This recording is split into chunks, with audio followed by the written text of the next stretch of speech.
देवभूमि उत्तराखंड में आप सब प्रबुद्ध पत्रकारों को मेरा प्रणाम। मंच पर बैठे हुए हमारे अध्यक्ष जी, बाकी मेरे सारे सहयोगी, आप सबको भी मेरा सादर प्रणाम।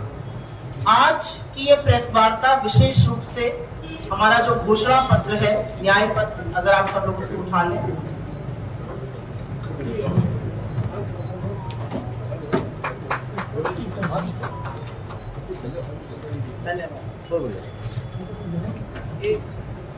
आज की ये प्रेस वार्ता मुख्यतः इस घोषणा पत्र, इस न्याय पत्र जिसको हमने नाम दिया है, उसके बारे में चर्चा करने के लिए है।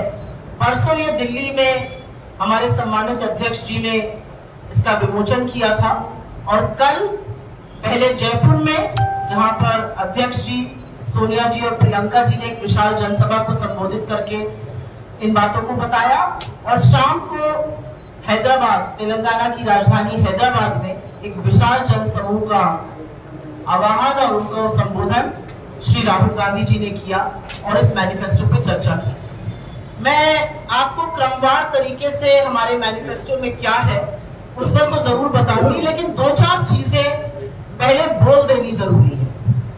ये घोषणा पत्र कमरे में बैठकर पूंजीपतियों की लिस्ट पर नहीं बना है।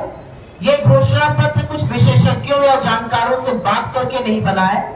ये घोषणा पत्र इस देश की आवाज है। इसकी जो वेबसाइट भी थी उसका भी नाम था आवाज भारत की। और ये घोषणा पत्र भारत जोड़ो यात्रा और भारत जोड़ो न्याय यात्रा के दौरान जिन करोड़ों लोगों से हम इस देश के मिले, जिनकी आशाओं को, अपेक्षाओं को, आकांक्षाओं को, उनकी आशंकाओं को भी, उनके दुख को भी, उनकी तकलीफों को भी, उनके दर्द को भी हमने सुना, ये उसका प्रतिबिंब है। और इस घोषणा पत्र के 5 प्रमुख स्तंभ हैं जो राहुल जी ने अपनी यात्रा के दौरान, जिस पर काफी विवेचना की थी और उसका आगाज किया था। युवा न्याय, किसान न्याय, नारी न्याय, श्रमिक न्याय और हिस्सेदारी न्याय। और मैं क्रमवार तरीके से आपको इसलिए बताना चाहती हूं क्योंकि 10 साल से ये देश बहुत सारी परेशानियां झेल रहा है और उन सारी परेशानियों का इस घोषणा पत्र में, इस न्याय पत्र में समाधान है। मैं शुरू करूंगी युवा न्याय से। इस देश में बेरोजगारी 45 साल की चरम सीमा पर है। इस देश में बेरोजगार जब अपनी नौकरी की बात करता है तो उसको सड़कों पर लाठियों से पीटा जाता है। इस देश में बेरोजगारी का यह आलम है कि हर घंटे 2 युवा अपनी जान ले रहे हैं। और इसलिए जब हमने युवा न्याय की बात करी तो हमने साफ तौर पे कहा 30 लाख रिक्त सरकारी पद भरे जाएंगे सर्वप्रथम। हमारा दूसरा बड़ा आह्वान है, किसी भी ग्रेजुएट या डिप्लोमा धारक को 1 साल के लिए अप्रेंटिसशिप प्रोग्राम के तहत ट्रेनिंग मिलेगी, जिसमें 1 लाख रुपए सालाना मिलेगा। और तीसरी बड़ी बात पेपर लीक की है। पेपर लीक होता है, लाखों करोड़ों बच्चे जो साल दर साल मेहनत करते हैं, जिनके माँ बाप एक रोटी कम खाते हैं रात को कि बच्चा पढ़ लिख जाए, जो गाजर मूली की तरह बसों और गाड़ियों में भर के जाते हैं, एग्जाम देते हैं और फिर पता चलता है व्हाट्सएप पर पेपर लीक हो गया, कहीं और पर पेपर लीक हो गया। उससे पूरी तरह से छुटकारा दिलाने के लिए हम पेपर लीक के खिलाफ सख्त कानून लाएंगे और एक जॉब्स कैलेंडर बनाएंगे। घोषणा होने की नौकरी तक और नियुक्ति पत्र तक एक क्रमवार तरीके से नौकरी मिलनी चाहिए। कहीं पर भी अगर कुछ गड़बड़ होती है उसका एक बैकअप प्लान होना चाहिए। युवाओं के लिए एक और बहुत महत्वपूर्ण योजना जो खास तौर से उत्तराखंड के युवाओं के लिए बहुत जरूरी है। आपके यहाँ से तमाम युवा इस देश की सेना में अपने शौर्य और पराक्रम का परिचय देते हैं और इस सरकार ने सेना के मनोबल को तोड़ने के लिए उनके शौर्य और पराक्रम का उपहास उड़ाया जब इन्होंने 4 साल के लिए ठेके पर सेना में भी भर्ती शुरू कर दी अग्निवीर योजना के माध्यम से। हमारा घोषणा पत्र, हमारा न्याय पत्र यह वचन देता है कि हमारी सरकार बनेगी और 4 साल की इस अग्निवीर योजना को खत्म किया जाएगा और जैसे पुरानी नौकरी होती थी, जैसे सेना में चयन होता था, वैसे दोबारा से उसको बहाल किया जाएगा।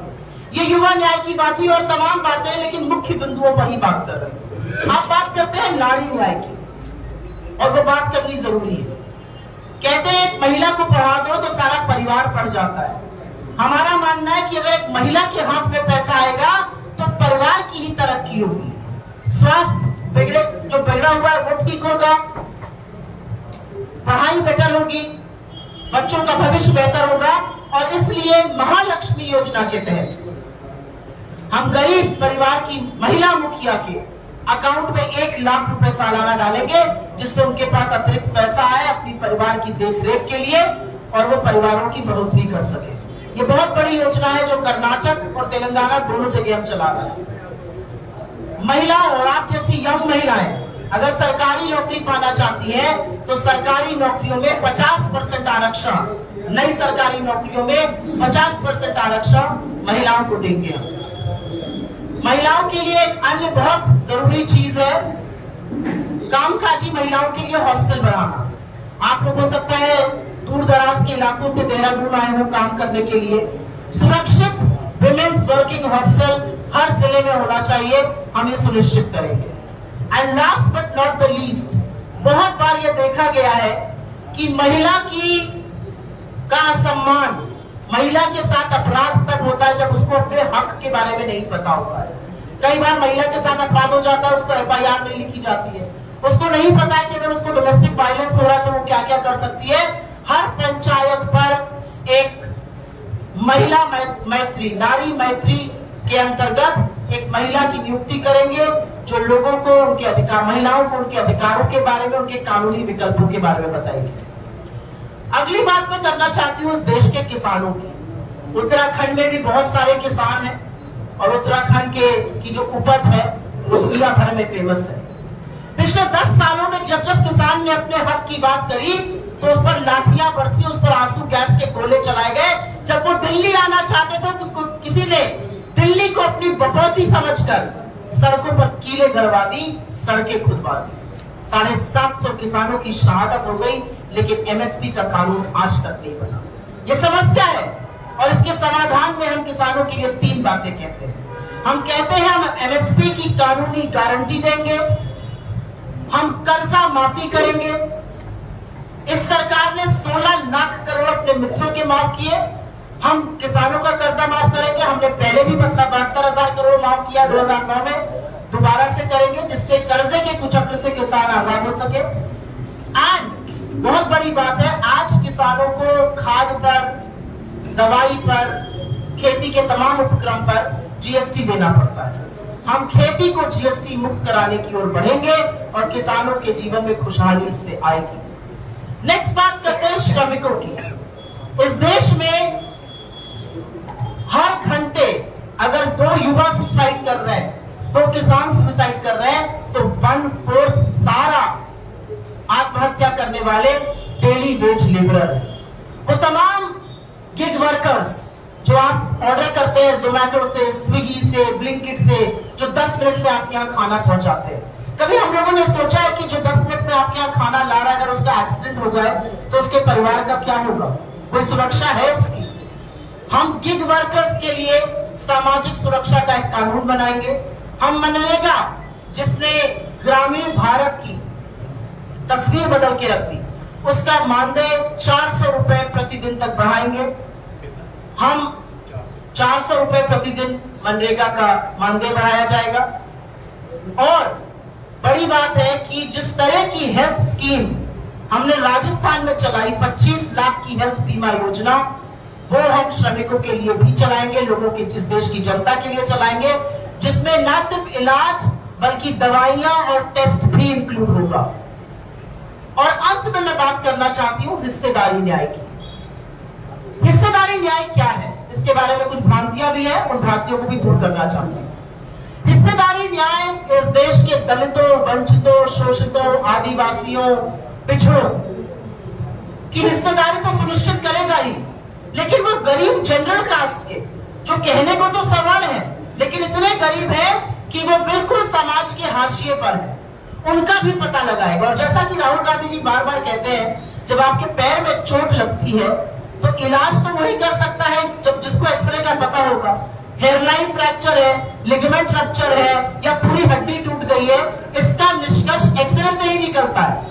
और यही काम सामाजिक और आर्थिक जातिगत जनगणना कराएगी, जिसको हम गिनती करो कहते हैं। हिस्सेदारी यह सुनिश्चित करेगी कि जिन आदिवासियों का घर उजड़ जाता है, जिन आदिवासियों के जंगल में आज घुसकर बड़े बड़े उद्योगपतियों को आप जमीन दे रहे हैं, उनका जल, उनके जीवन के संसाधन दे रहे हैं, उस पर पहला हक उनका है और उनको वो हक मिलना चाहिए। वो सुनिश्चित हम करेंगे कि जहां पर जिन जगहों पर आदिवासी बहुल क्षेत्र है वो अधिसूचित किए जाए। ये सारी बातें हिस्सेदारी न्याय की है, क्योंकि समाज के हाशिए पर 73% आबादी रहे तो देश का विकास नहीं हो सकता है। आपके सवालों का मैं स्वागत करूंगी, लेकिन उससे पहले एक बात मैं कहना चाहती हूँ। ये कांग्रेस के वादे हैं, ये कांग्रेस की गारंटी है। हमारा शब्द चुरा लेने से किसी के जुमले गारंटी नहीं बन जाएंगे। कांग्रेस ने जो गारंटी कर्नाटका में करी थी, चाहे वो महालक्ष्मी हो, चाहे वो ग्रह ज्योति हो, चाहे वो ग्रह लक्ष्मी हो, चाहे फ्री बस सेवा, उसको हमने 6 महीने के अंदर पूरा किया। हमने रायतू भरोसा से लेकर महालक्ष्मी तक की योजनाएं पूरी करी तेलंगाना में। हमने हिमाचल में जो जो वादा किया था वो पूरा किया, और इतनी बड़ी विपदा आई हिमाचल में, उसके बाद भी अपने वादे पूरे किए।